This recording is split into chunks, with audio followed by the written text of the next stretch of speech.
కార్మికులారా ప్రపంచ కార్మికులారా కార్మికుల ఐక్యత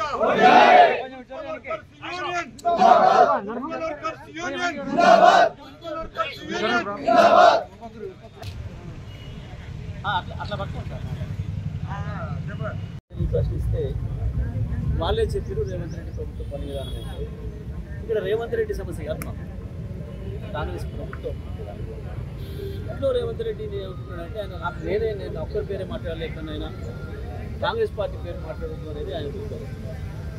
కేసీఆర్ కాంగ్రెస్ పై ఎందుకంటే మేనిఫెస్టో ఇచ్చింది కాంగ్రెస్ పార్టీ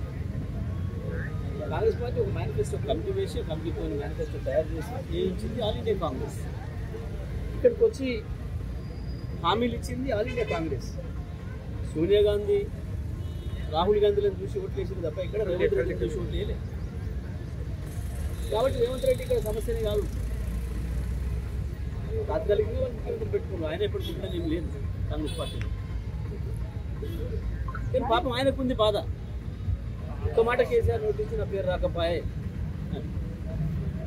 కేసీఆర్ దానికి ఎందుకు నీ పేరు? ఈ పార్టీ ఎమ్మెల్యేలు మంత్రులు మామూలు సాధారణమైన వాళ్ళే గుర్తించే పరిస్థితులు లేదు, గుర్తుపెట్టుకునే పరిస్థితులు లేదు. ఎక్కడ గుర్తుపెట్టుకుంటారు? ఏదైనా ఒకటి గుర్తుపెట్టుకునే పని చేస్తే గుర్తుపెట్టుకుంటారు. పెట్టుకుంటారు. ఎవరు పెట్టుకుంటారు?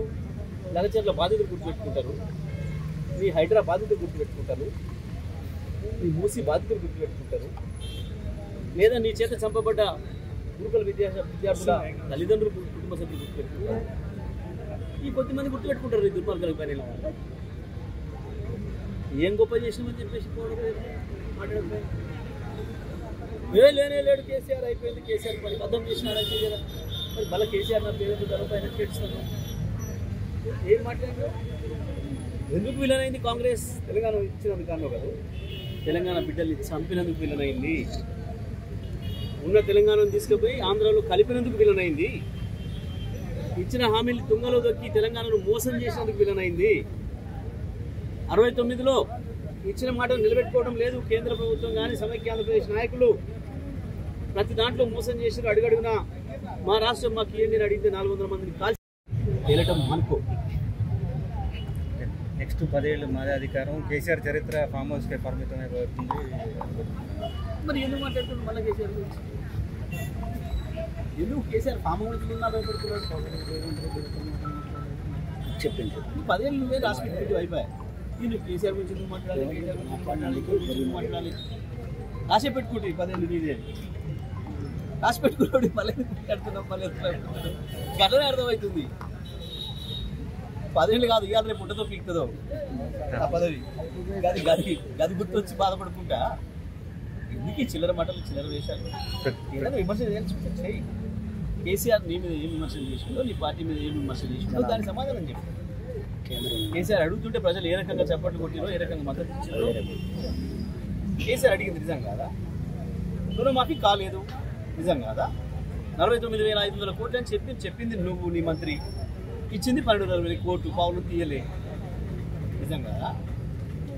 రైతు బంధు ఇవ్వలే నిజం కాదా? ఇక్కడ మీకు ఎంతమందికి వచ్చింది? ఇక్కడ ఉన్న వాళ్ళకి నిజం కాదా? కొట్టింది బోనస్ బోగస్ చేసినావు. ఇప్పటి వరకు బోనస్ పేరు మీద ఎన్ని పైసలు ఇచ్చినా చెప్పలే రైతులకు నిజం కాదా? కేసీఆర్ 1 లక్ష ఇస్తుండే నేను తులం బంగారం ఇస్తా అన్నావు. తులం బంగారం కాదు కదా, గ్రామ్ కూడా ఇవ్వలే ఇప్పుడు ఎవరికి నిజం కాదా? ప్రతి మహిళకి 2,500 ఇస్తా అన్నావు, ఇవ్వలేదు నిజం కాదా? ప్రతి ఆటో కార్మికుడికి 12,000 రూపాయలు సంవత్సరానికి ఇస్తా అన్నావు, ఇవ్వలేదు నిజం కాదా? ప్రతి ఉపాధి హామీ కార్మికుడికి 12,000 రూపాయలు ఇస్తా అన్నావు, నెలకు 1,000 రూపాయలు ఇస్తా అన్నావు, ఇవ్వలే 1 రూపాయి నిజం కాదా? ఏదబద్ధం కేసీఆర్ అడిగిన ప్రశ్న. అక్షరం నిజమే కదా, అన్ని అక్షరాలు సత్యమే కదా. కాదని మీద మాట్లాడకుండా 10 ఏళ్ళు నేనే ఉంటా, ఇంకా కేసీఆర్ రాని రాడు. మరి ఎందుకు ఆడుకో మంచి కాబట్టి ఇక్కడ రోడ్ల మీద లక్షలు ఆడుకోపోయి. ఈ తెలియలేని మాటలు, ఈ భయం నుంచి లోపల ఆడబిక్కలో నన్ను అన్న భయం నుంచి వస్తున్నట్టున్నాయి. ఇప్పటికైనా కేసీఆర్ మీద అవాకులు చివాకులు పేలడం మానుకుంటే మంచిది.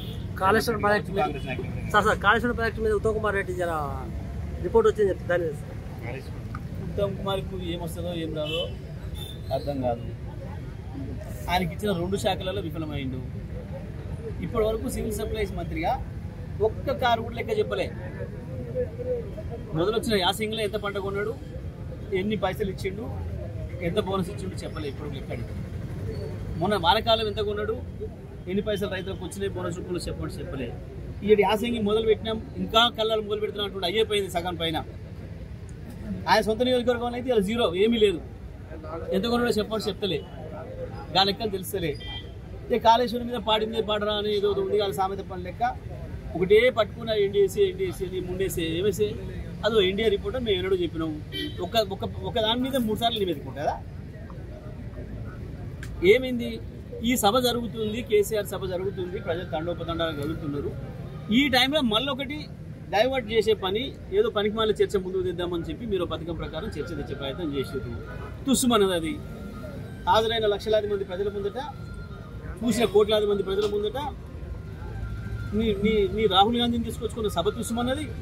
ఎవడు పట్టించుకోలే, రాహుల్ గాంధీ వచ్చిపోతే ఇంటి పక్క కూడా పట్టించుకోలే, ఆడికొచ్చిండు ఏం చెప్పిపోయిండు అనేది ఎవడిలే. ఆ హైటెక్ సిటీలు అనేది పెట్టారు, అందులో పనిచేసే పిల్లలకు కూడా తెలియదు ఆయన వచ్చిపోయిన సంగతి. గట్ల ఉంది మీ పరిస్థితి, మీ నాయకుడు గొప్పతనం గట్ల ఉంది. అవి చేతగాక ఏందో ఎన్డీఏసీ బొంగులేసే ఏందో ఉందట దాంట్లో, దాంతో ఎందుకు పీకుతాడట. ఏంది ఆయన చేసేది దాంతో? ఏముంది అందులో? పెట్టు, అసెంబ్లీలో పెట్టాలి, పెట్టి చర్చ చూద్దాం. ఎవరి బతికి ఉందో తెలుస్తుంది. దమ్ములేక చేతగాక కరెంటు కొని రైతాంగానికి నీళ్ళు ఇచ్చే ఇష్టం లేక, కరెంటు కొంటే కమిషన్ రాదు కాబట్టి కరెంటు కొనక లిఫ్ట్ ఇరిగేషన్లు ప్రారంభం చేయక లక్షలాది ఎకరాలను ఎండబెట్టిన దుర్మార్గులు వీళ్ళు. మేము ఛాలెంజ్ చేసినాం, ఇవాళ కూడా మళ్ళీ ఛాలెంజ్ చేస్తున్నాం. మాకు అప్పచెప్పండి, 3 రోజులలోనే నీ నేలమరికి నీళ్ళు తీసుకొస్తా, నీ నడుగుడంపు నీళ్లు తీసుకొస్తా అని చెప్పి ఛాలెంజ్ చేసిన దమ్ముంటే ఇప్పటికైనా మేము సిద్ధంగా ఉన్నాం. ఇవాళ ఇచ్చిన 3 రోజుల్లో నీళ్ళు ఇస్తామని చెప్తున్నాం. అన్ని మంచిగానే ఉన్నాయి, సుందీల మంచిగానే ఉంది, అన్నారం మంచిగానే ఉంది, మేడిగడ్డ మంచిగానే ఉంది. మేడిగడ్డ ప్రాజెక్టు మీద పోయి మేము నిలబెట్టమని కదా కేసు పెట్టిండ్రు. డ్రోన్ కెమెరా ఏరేసారు మా పర్మిషన్ లేకుండా అని. అక్కడనే అర్థమైపోయింది కదా వీళ్ళు చేతగంతనము. ఉత్తమ్ కుమార్ రెడ్డి ఉత్త మాటలు, ఉత్త కోతలే తప్ప, ఉత్తమ్ కుమార్ ప్రగల్భాలు తప్ప అందులో అక్షరం నిజం ఉండదు. ఎప్పుడు మాట్లాడి అర్థమైపోయింది ఏముండదు ఆ ఎన్డీఎస్సీ. ఆ తర్వాత అనేక పద్ధతుల్లో తెలంగాణ గొంతుకలను పిలిపించిన వాళ్లను రకరకాల పేర్లు పెట్టి కాల్చి చంపినందుకు విలనైంది. 2001లో కేసీఆర్ నాయకత్వంలో మళ్ళీ ఉద్యమం ప్రారంభమైతే 2004లో చంద్రబాబు చేత నడ్డి విరగొట్టుకొని అడ్డం పడ్డ మీ కాంగ్రెస్ కేసీఆర్ను ఆసరా చేసుకొని అధికారంలోకి వచ్చి రాష్ట్రంలో, కేంద్రంలో, యూపీఏలో పెట్టి 5 ఏళ్లు మోసం చేసి తెలంగాణ ఇవ్వకుండా చివరికి కేసీఆర్ దీక్ష కూర్చున్న సందర్భంలో వచ్చిన ఉద్యమంలో అనేక మంది పిల్లల్ని చంపినందుకు విలనైంది కాంగ్రెస్. ఎందుకు విలనైంది కాంగ్రెస్ ఏదో తెలంగాణ మీద దయదలిసి ఇయ్యలే. కాంగ్రెస్ ప్రజలు తంతరన్న భయానికి ఇచ్చింది, చచ్చిపోయిన కుటుంబాల ఉసురు తగులుతుందన్న భయానికి ఇచ్చింది. దర్శి తెలంగాణ ప్రజల ఉద్యమానికి భయపడి కేసీఆర్ దీక్షకు లొంగి ఇచ్చింది తప్ప కాంగ్రెస్ బాకీ ఉన్నది కాబట్టి ఇచ్చింది. ఇస్తున్నాను అనేక సందర్భాల్లో మాట ఇచ్చింది కాబట్టి ఇచ్చింది, మాట ఇచ్చి ఓట్లు ఎంచుకుంది కాబట్టి ఇచ్చింది. కాంగ్రెస్ ఊరికనే ఇయ్యలే, చివరికి తనలబడి ఇచ్చింది. అందుకే విలనైంది. ఎందుకు విలనైంది? కాంగ్రెస్ ఎందుకు విలనైంది? దానికి మేమెవరమో కాదు, నువ్వే సాక్షివి. నువ్వు మాట్లాడిన మాటలు ఉన్నాయి. సోనియా గాంధీ బలిదేవత అని నువ్వు మాట్లాడిన ఉపన్యాసం ఇప్పటికి కూడా తిరుగుతూనే ఉంది, ప్రజల చెవుల్లో మారుమోగుతూనే ఉంది. నువ్వు మాట్లాడిన మాటలన్నీ సోనియా గాంధీ గురించి. మేము మాట్లాడలే, కేసీఆర్ ఎప్పుడు మాట్లాడలే. కేసీఆర్ ఎప్పుడు బలిదేవత అనలే. సోనియా గాంధీ ఇచ్చి తీరాలి, నువ్వు మాట ఇచ్చామని అడిగాడు. నీలాగా మాట్లాడి ఆనాడు బలిదేవత అయింది నీకు, ఇవాళ నీకు పదవి ఇచ్చినందుకు మళ్ళా అమ్మవారైంది. ఇది నీ బతుకు. ఏ రకంగా పూటకో మాట మారుస్తావో, అధికారం కొరకు ఏ రకంగా నువ్వు దిగజారుతావో నీ మాటలు తెలియజేస్తావు. కాబట్టి కేసీఆర్ గురించి ఇప్పటికైనా